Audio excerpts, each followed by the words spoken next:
আর-রহমান আল্লামাল কুরআন।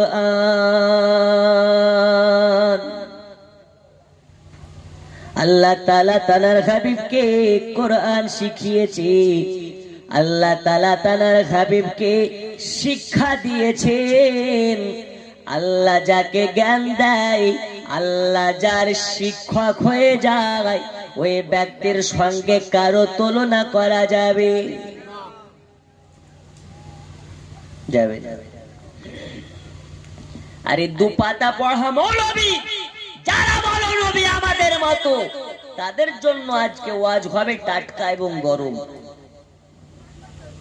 আমরা সকলে পীর ওলি আল্লাহ মাননেওয়ালা ব্যক্তি। ওলি আল্লাহ আছে যেখানে আমরা আছি, গাউস কুতুব যেখানে আমরা আছি। কারণ ভারতীয় মুসলমান ওলি আল্লাহকে না মেনে থাকতে পারে না। কারণ ভারতের সরজমিনে খাজা মুঈনুদ্দিন চিশতি যদি না আসতেন তো ভারতের ওলি গলিতে মুসলমানের আবাদ হতো না। এই হতো। আচ্ছা ওয়াজ হবে না, শেষ করে দেবো। আপনাদের অবস্থা দেখে মনে হচ্ছে খুব তাড়াতাড়ি ব্যবস্থা নেওয়া লাগবে। সকাল 11টায় বেরিয়েছি, রাত্রি 11টায় ঢুকেছি, সারাদিন মান গাড়িতে, খুব জার্নি শরীর নিয়ে আপনাদের মধ্যে। তবে আপনাদের যদি সহযোগিতা থাকে ওয়াজ হবে, নইলে হবে না। একটু মোহাব্বতে বলুন ইয়া রাসূলুল্লাহ। আর একটু জোরে। জন্ম আমার নবীর যুগে হলে কেমন হতো, জন্ম আমার নবীর যুগে হলে কেমন, দুনয়নের রাসূল পাক দেখিলে কেমন হতো, জন্ম আমার নবীর যুগে হলে কেমন হতো, জন্ম আমার নবীর যুগে হলে কেমন হতো। জোরে বলো।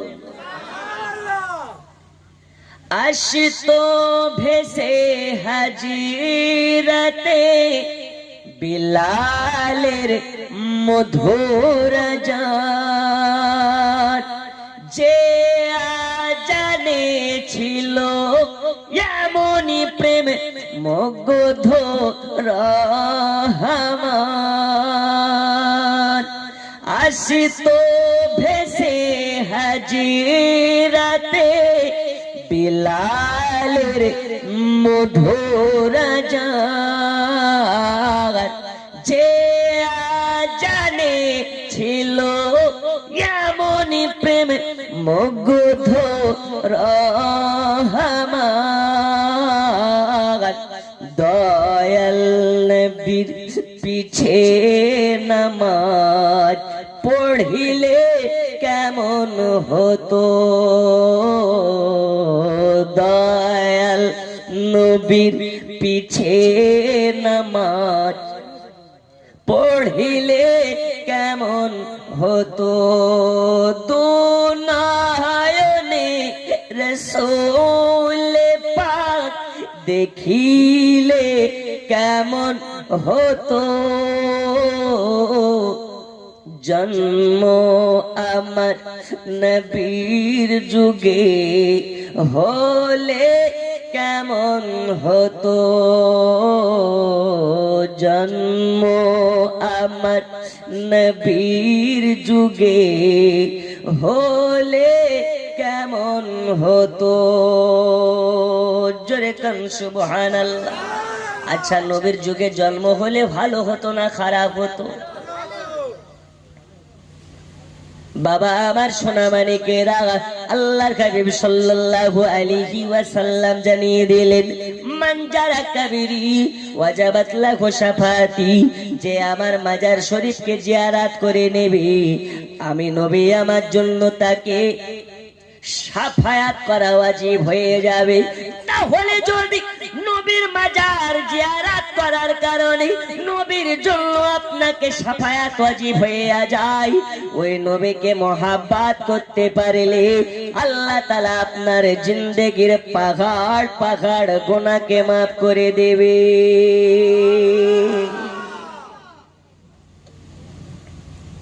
মঞ্জারা কবরি ওয়াজাবাত লাহু শাফাত। আব্বাজি আমার সোনা মানিকেরা, আমি মূল আলোচনার দিকে চলে যেতে চাই। রাত গভীর হয়ে গেছে। আল্লাহর হাবিব সাল্লাল্লাহু আলাইহি ওয়াসাল্লাম বললেন, আমি নবী, আমার উম্মাহ ছাড়া আমি নবী কিছু বুঝি না। আর আল্লাহ তাআলার কাছ থেকে আমার উম্মতের জন্য একাধিক অফার নিয়ে এসেছি। ওই একাধিক অফারের মধ্যে থেকে আল্লাহর হাবিব আফজালুল অফার গুলো বলেছেন। আল্লাহর হাবিব সাল্লাল্লাহু আলাইহি ওয়াসাল্লাম জানিয়ে দিলেন, আসসালাতু মিফতাহুল জান্নাহ, আসসালাতু আফজালুল ইবাদাত। নামাজ হচ্ছে সবথেকে গুরুত্বপূর্ণ ইবাদত। এই নামাজ যারা পড়বে আর আমাকে মহাব্বত করে নিতে পারবে, আল্লাহ তাআলা কাল হাসরের মাঠে ময়দানে তাদের মাথার উপরে নূরের ছায়া দিয়ে দেবে।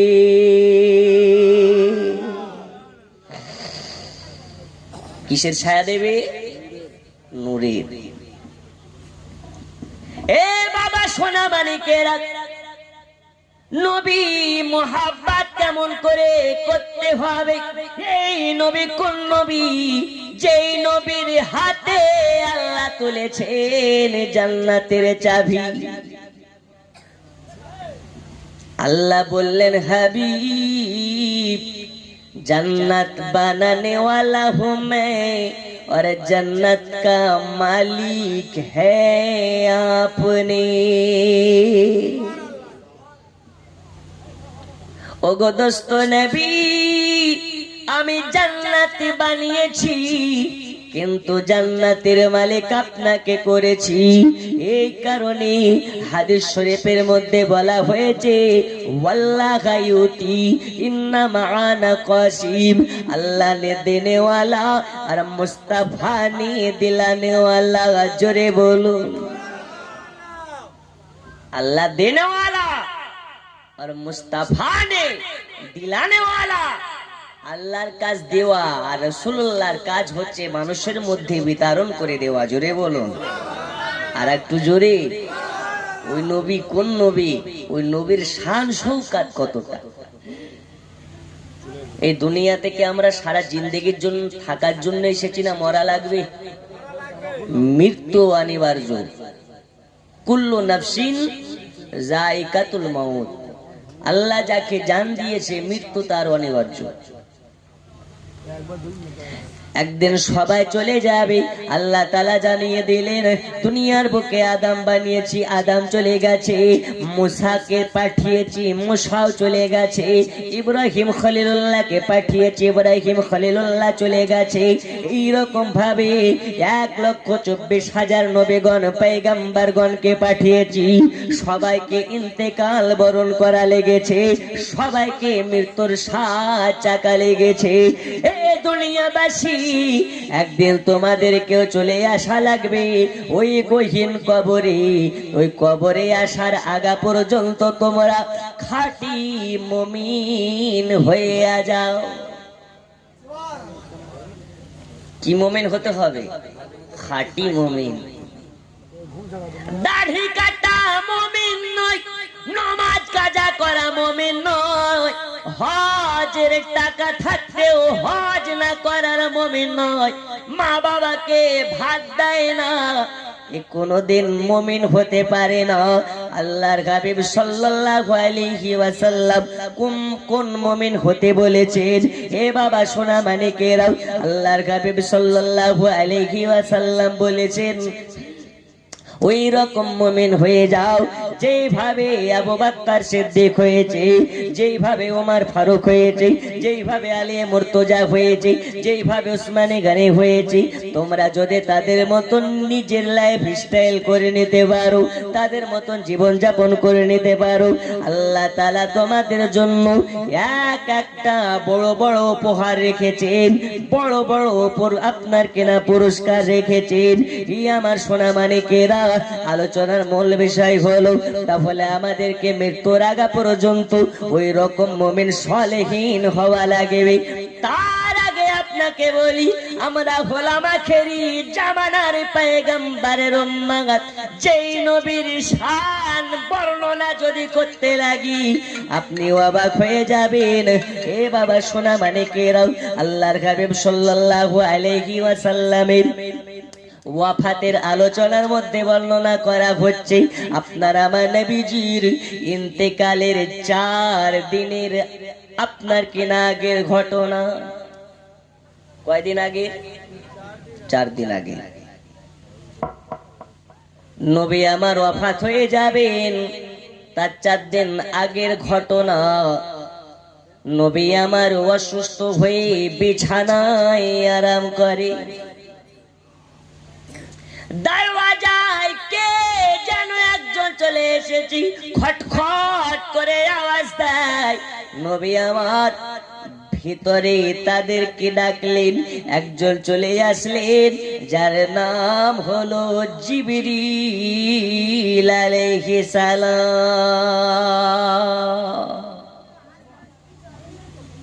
কি আসলেন? জিবরিল। 4 দিন আগে আল্লাহর হাবিব সাল্লাল্লাহু আলাইহি ওয়াসাল্লাম কে আসার পরে সালাম দিলেন, আসসালাতু ওয়াসসালামু আলাইকা ইয়া রাসূলুল্লাহি, আসসালাতু ওয়াসসালামু আলাইকা ইয়া হাবিবাল্লাহ। ওগো নবীজি, আল্লাহ তাআলা আপনার কাছে আমাকে পাঠিয়েছেন আপনার খারিয়াত পুছার জন্য, আপনি কেমন আছেন এটা জানবার জন্য। আল্লাহ তো সব কিছুই জানেন, তারপরেও আপনার কাছে আমাকে খোঁজ নেওয়ার জন্য পাঠিয়েছেন। ওগো নবীজি, আপনি বলুন আপনার শরীরটা কেমন আছে। নবী আমার বলে, জিবরিল রে, আমার শরীরটা কেমন যেন একটু অস্থিরতা লাগে, আমার শরীরটা একটু খারাপ খারাপ লাগে। আল্লাহর হাবিব সাল্লাল্লাহু তাআলা আলাইহি ওয়াসাল্লামের কাছ থেকে জিবরিল আমিন চলে গেলেন। আবার তারপরের দিন দ্বিতীয় দিন চলে এসেছেন। আসার পরে বলে, নবীজি নবীজি, আল্লাহ পাঠিয়েছেন আপনার শরীরের অবস্থাটা জানবার জন্য। ইয়া রাসূলুল্লাহ, ইয়া হাবিবাল্লাহ, হুজুর শরীর আপনার কেমন আছে? দয়াল নবী আমার বলে, জিবরিল আমার শরীরটা কেমন অস্থিরতা লাগে, শরীরটা কেমন খারাপ খারাপ লাগে। দ্বিতীয় দিন চলে গেলেন, তৃতীয় দিন আবার এসেছেন। বলে, নবীজি নবীজি, আল্লাহ আবারও আমাকে তৃতীয় রজনীতে পাঠিয়েছেন আপনার সংবাদ নেওয়ার জন্য। আল্লাহর হাবিব বললেন, আমার শরীরটা কেমন অসুস্থ অসুস্থ মনে হয়। এবার 3 দিন চলে গেল, 4 দিনের মাথায় জানো আল্লাহ তাআলা 2 জন ফেরেশতাকে পাঠিয়ে দিলেন। একজন হলেন ফেরেশতাদের লিডার, আর আরেকজন হলেন মালাকুল মউত, যার নাম হচ্ছে হযরত ইসরাঈল আলাইহিস সালাম। এই 2 জন মিলে নবীর বাড়ি চলে এসেছে। আসার পরে সালাম দিলেন, আসসালাতু ওয়াসসালামু আলাইকা ইয়া রাসূলুল্লাহি, আসসালাতু ওয়াসসালামু আলাইকা ইয়া হাবিবাল্লাহ। ওগো নবীজি নবীজি, আল্লাহ তাআলা আপনার কাছে আমি ইসরাইল আমাকে পাঠানো হয়েছে। আল্লাহ তাআলা বলেছেন, আপনি যদি চান আপনার রূহটাকে কবজ করে আল্লাহর কাছে নিয়ে যাওয়া হবে। কোথায় নিয়ে যাওয়া হবে? আল্লাহর দিদারে। ইয়া রাসূলুল্লাহ, ইয়া হাবিবাল্লাহ, নবীজি নবীজি নবীজি, আপনি যদি চান তবে আপনার জান কবজ করা হবে, নইলে করা হবে না। জোরে বলুন। এই এখন ইজরাইল যদি আসে আমাদেরকে জিজ্ঞেস করবে নাকি আপনি চাইলে আপনার জান কবজ হবে না হইলে হবে না, এই অফার দেবে? ও দুনিয়ার যদি সব থেকে বড় আল্লাহর ওলি হয় এই অফার দেবে? দেবে না। একবার কিয়াম করেন, একটু গুছিয়ে আসেন তো যেন পানি আল্লাহ রহমতটা বন্ধ হয়। ইয়া নবী সালাম,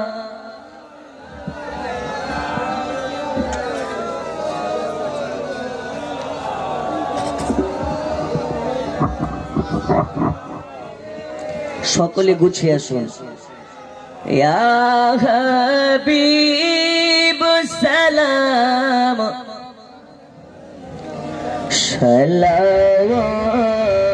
সালাওয়াতুল্লাহ আজানি শুনি আপনার নাম কালেমা পড়ি আপনার নাম নমাজে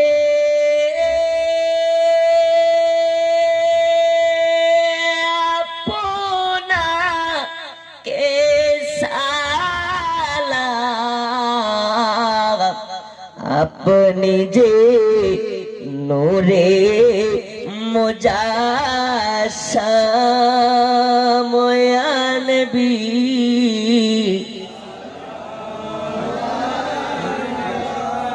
ইয়া রাসূল সালাম, ইয়া হাবিব সালাম সালাওয়াতুল্লাহ। ও গো দরদি গো, ও গো দরদি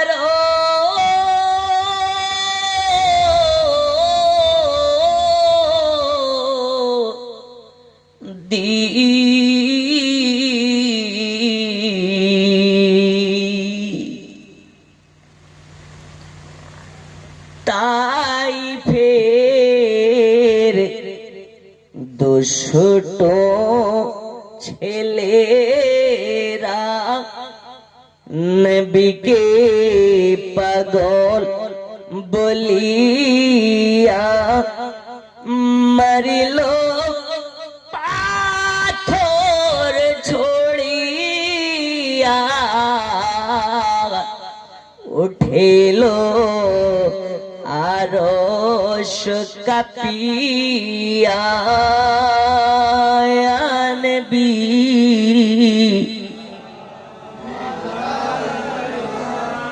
ইয়া রাসূল সালাম, ইয়া হাবিব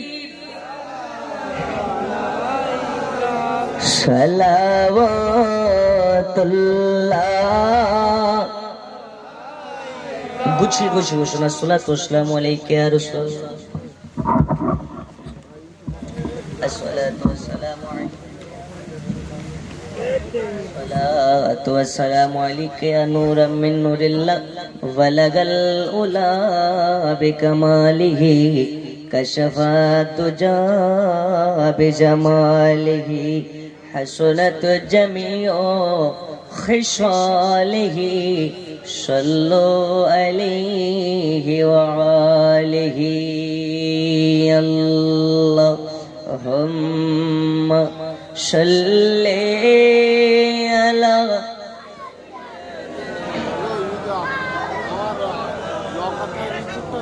ওয়া আলা আলি সাইয়্যিদিনা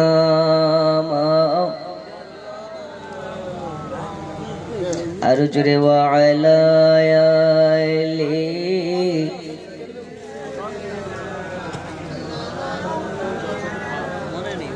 বন্ধুরে আমার সোনা মানিক, আমি বলতেছিলাম নবী আমার বিছানায় শুয়ে আছেন, হঠাৎ যেন আল্লাহর ফেরেশতা দুইজনা মিলে চলে এসেছেন। আসার পরে বলেন নবী